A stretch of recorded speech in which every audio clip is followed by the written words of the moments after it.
So hello everyone, here is question by your friend mentor and coach for CA final boss. Sir, हम आज कौन सा index करने वाले हैं? सर, आज हम करेंगे इंडेक्स नंबर 20। किस बेस पे है ये? गवर्नमेंट ग्रांट के ऊपर। ठीक है, गवर्नमेंट ग्रांट के ऊपर ये इंडेक्स अपना बेस है। सर, हमारे ना बहुत सारे इंडेक्स हो गए, काफ़ी अच्छे अच्छे बड़े बड़े इंडेक्स भी हमारे कवर हो रहे हैं। सर, बहुत छोटे टाइम में कवर हो रहे हैं हमारे, बहुत अच्छी बात है। आज इंडेक्स नंबर 20 को करो। सेम पहला पार्ट किसका करेंगे? इलस्ट्रेशंस का। आजो भी आजो, इलस्ट्रेशन रीड करो। कहाँ पे है? ये रहा। बिना टाइम को वेस्ट करते भाई, एग्जाम बिल्कुल सिर पे आ चुके हैं, आओ रीड करो। गवर्नमेंट गिव्स ए ग्रांट, कितने रुपए का? 10 लाख का दिया। किस लिए? Past research of H1N1 vaccine to a pharmaceutical limited, there is no condition attach to the grant. Government ने क्या दिया? 10 लाख रुपए का ग्रांट दिया। किस वजह से? H1N1 कोई वैक्सीन बनानी है। किसको दिया? फार्मास्यूटिकल लिमिटेड को। ठीक है, कोई कंडीशन अटैच नहीं है, कोई भी कंडीशन अटैच नहीं है, डायरेक्ट ग्रांट दिया। ठीक है, अभी लो भी ग्रांट रखो, कोई कंडीशन नहीं है हमारी साइड से। तो क्या करोगे? डायरेक्ट इनकम रिकॉग्नाइज करोगे, प्रॉफिट एंड लॉस अकाउंट में डायरेक्ट बुक कर लोगे इमीडिएटली। ठीक है, कोई भी कंडीशन अटैच नहीं है इसके साथ। ठीक है सर, क्वेश्चन नंबर 2 में आओ। गवर्नमेंट ने क्या किया? सर, 10 लाख रुपए ग्रांट दिया research and development of H1N1 vaccine to a pharmaceutical limited even though similar vaccine are available in the market. Similar vaccine market में अवेलेबल है, फिर भी उसको ग्रांट दिया। किस लिए दिया? क्योंकि जो मार्केट में अवेलेबल है ना, वो मेडिसिन थोड़ी महंगी है, एक्सपेंसिव है। द एंटिटी इंश्योर है कि वो ओवर ए 2 ईयर, 2 साल के अंदर ऐसी सेम वैक्सीन बना लेंगे, बट उससे कॉस्ट क्या है? 40% डाउन आएगी, मतलब प्राइस 40% कम आएगा। ठीक है, examine how the government grant to be recognised assuming that the pharmaceutical limited has reasonable assurance. उसको रीजनेबल एश्योरेंस भी है कि भाई वो ऐसी वैक्सीन बना लेगा जो मार्केट में फिलहाल अवेलेबल है, सेम बना देगा और उससे मार्केट से 40% सस्ते में अवेलेबल भी करवा देगा। बट उसके लिए क्या चाहिए? उसको 2 साल का टाइम चाहिए। ठीक है, जो 10 लाख रुपए मिले हैं ना, 2 साल का टाइम चाहिए ना, over the period of 2 year ही इसको रिकॉग्नाइज करेंगे। The entire grant should be recognized immediately as deferred income and charge to the profit and loss over 2 year. मतलब over the period of 2 year इसको क्या कर देंगे हम लोग? डिस्ट्रीब्यूट कर देंगे। ठीक है सर, 3 में आओ। A village of artist is an district got devastated because of earthquake. Earthquake आने की वजह से बहुत सारे आर्टिस्ट को दिक्कत हुआ, कोई बात नहीं, अभी सही कर देंगे। A limited has operating that in the district that providing employment देगा वापस आर्टिस्ट को।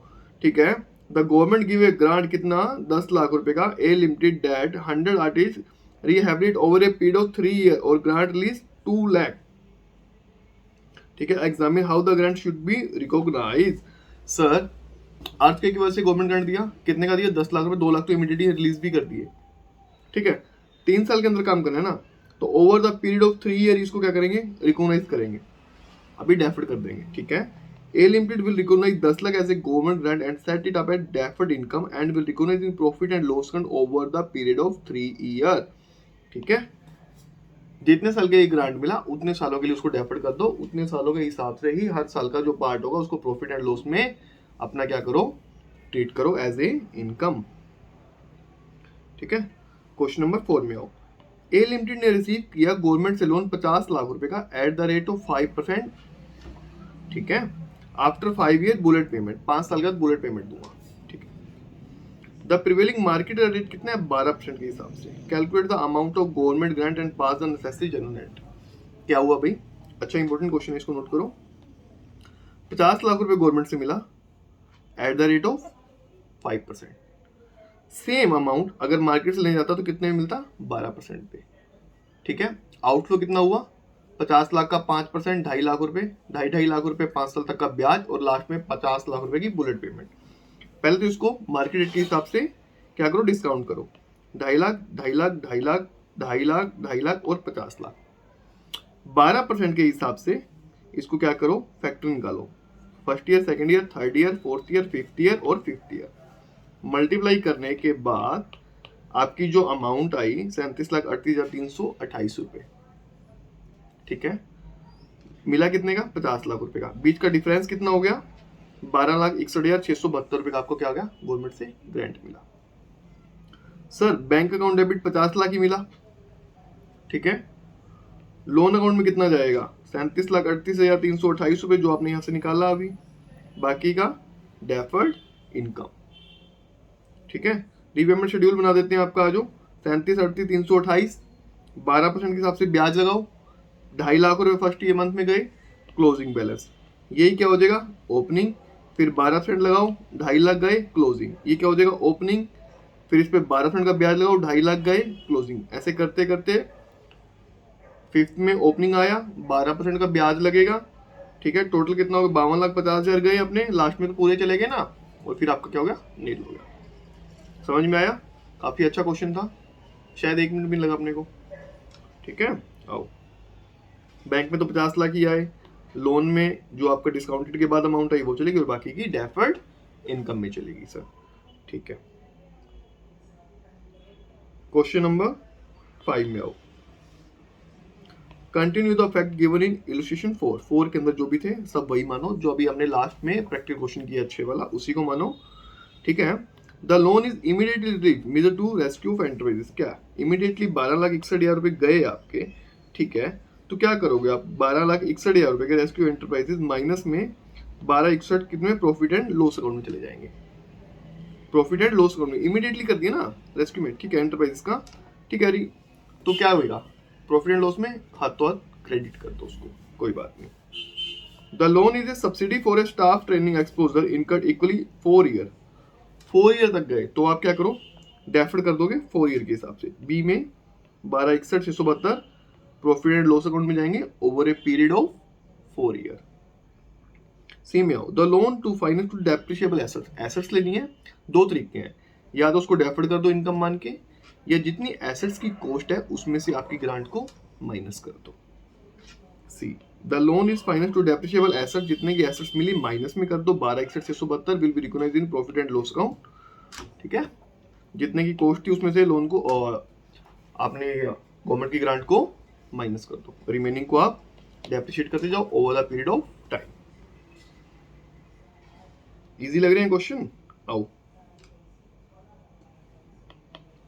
6 को रीड करो, क्या कह रहा है, A limited want to establish a manufacturing unit in a backward area, ठीक है। उसको रिक्वायर्ड है 5 एकड़ की लैंड, गवर्नमेंट ने लैंड प्रोवाइड करवा दी, ठीक है, कोई दिक्कत नहीं, लीज पे, नॉमिनल वैल्यू 10,000 रुपये पर एकड़, वैसे मार्केट में कितना है 1 लाख पर एकड़ का। Calculate the amount of government grant, 1 lakh into में 5, जहां उसके 5 लाख लगने चाहिए थे वहां लगे कितने, अब सिर्फ 50,000, 4.5 लाख रुपए क्या हो गया गवर्नमेंट का ग्रांट, 4.5 लाख रुपए क्या हो गया गवर्नमेंट का grant. Amount of government grant कितना 4.5 लाख रुपए। अल्टरनेटिव भी कर सकते हो आप, सिर्फ 50,000 को ही आप क्या करो लीज को अमाउंट को मानो, ठीक है, या वो कर लो, या 5 लाख रुपए के हिसाब से चलो, और आपको मिला कितने में, रिमेनिंग क्या आ जाएगा आपका गवर्नमेंट ग्रांट का पार्ट आ जाएगा, ठीक है। इजी क्वेश्चन है बिल्कुल, तभी आराम से होते जा रहे हैं। आओ क्वेश्चन नंबर 7 को रीड करो, A limited establish a solar panel to supply solar electricity manufacturing plant को, ठीक है। तो कॉस्ट कितनी है कॉस्ट 1 करोड़ रुपए, यूजफुल लाइफ 10 साल, depreciate provide on statement by the government ने ग्रांट दिया 50 lakh as a subsidy. 1 crore की वैल्यू मान लो तो 50 लाख को over the period of 10 year 5 lakh रुपए इक्वली आप statement of profit and loss account में लेते जाओ, या क्या करो 1 करोड़ मानो ही ना 1 करोड़ माइनस में 50 लाख, आप क्या करो 50 लाख को ही अपना इन्वेस्टमेंट मानो। दोनों सॉल्यूशन पहले थियोरेटिकल बताए थे, अब आपको प्रैक्टिकल बता दिया। 8 में आओ, कंटिन्यू द फैक्ट, जो पहले अपन ने अभी 7th की है इसी को करो, ठीक है। डिस्क्लोज करो statement of cash flow, cash flow में क्या है, पैसा गया ना आपका, पहले 10 लाख रुपए आपके चले गए, 10 लाख रुपए चले गए, आपका आउटफ्लो है किसमें इन्वेस्टिंग एक्टिविटी में, 50 लाख रुपए गवर्नमेंट से आए, इनफ्लो है आपका किसमें इन्वेस्टिंग एक्टिविटी। दोनों इन्वेस्टमेंट का ही तो पार्ट है, तो इन्वेस्टमेंट का पार्ट होगा एक तो आउटफ्लो एक दूसरा इनफ्लो। क्वेश्चन नंबर 8 भी आपका कंप्लीट हो गया। 9 में आओ, ए लिमिटेड को रिसीव्ड हुआ ग्रांट कितने का 10 लाख रुपए डेफर्ड एक्सपेंस इन्वायरमेंट प्रोटेक्शन के लिए, ठीक है, और कितना लगेगा 3 लाख रुपए per annum over the period of 5 year. 10 lakh divide by 5 मतलब 2 लाख रुपए का तो उसको ग्रांट मिल गया, 3 लाख खर्चा आना है, तो भाई एक काम करना 1 लाख रुपए को ही अपना एक्सपेंस बुक कर लो, 3 लाख तो लगना ही था, 2 लाख का ग्रांट मिल गया, तो क्या करो 1 लाख को ही खर्चा बुक कर लो, या क्या करो 2 लाख को हर साल statement of profit and loss account में अदर इनकम में इनकम लेके चलो। हमेशा वही बात है, या तो ग्रांट को पहले से ही माइनस कर दो या उसको इनकम मानते चलो। पहले से माइनस कर दो तो जितनी कॉस्ट है माइनस में ग्रांट, जो बाकी करेगा उसको डेप्रिशिएट करते चलो। ठीक है, आओ क्वेश्चन नंबर 10 में आओ। ए लिमिटेड को ग्रांट मिला कितने का? 10 करोड़ रुपए का 1-2 में लोकल गवर्नमेंट से। ठीक है, कोई बात नहीं, मिला। पॉपुलेशन के रिगार्डिंग 2 इयर्स को कंप्लीट करने का कंडीशन थी उसके अंदर। While accounting the grant 1-2, A limited reasonable assured that all the conditions attached to grant will be complied। उसने ग्रांट की जो कंडीशन है वो कंप्लाई कर दी, कोई बात नहीं भाई, 10 करोड़ रुपए मिले उसको। However, इन 5-6 में क्या पता चला कि उसने कंडीशंस कंप्लाई नहीं की थी, तो उसको एक नोटिस मिला गवर्नमेंट तरफ से कि भाई ये ग्रांट को रिफंड किया जाए, 10 करोड़ रुपए रिफंड किए जाए। 10 करोड़ रुपए रिफंड करो, क्या करोगे? Expense debit to grant repayable to bank, repayment of government grant to grant repayable account, repayment of government grant पैसा क्या to repayable account 10-10 का, और grant repayable debit to bank 10-10 का। ये रिपेमेंट किस में जाएगा? एक्सपेंस में, रिपेबल लाइबिलिटी में, रिपेबल लाइबिलिटी बैंक एसेट्स में। ठीक है, समझ आया क्वेश्चन? जनरल एंट्रीज पूछी थी ग्रांट को रिवर्स करने का। सारे के सारे आपके क्या हो गए सर? इलस्ट्रेशन हमारे इंडेक्स नंबर 20 के कंप्लीट हो गए। नेक्स्ट पार्ट में बात करेंगे किस चीज की बच्चों? किस चीज की? इंडेक्स नंबर 20 के टेक्स्ट नॉलेज के क्वेश्चन के लिए। अभी के लिए bye bye, take care, all the best for your exams, good luck.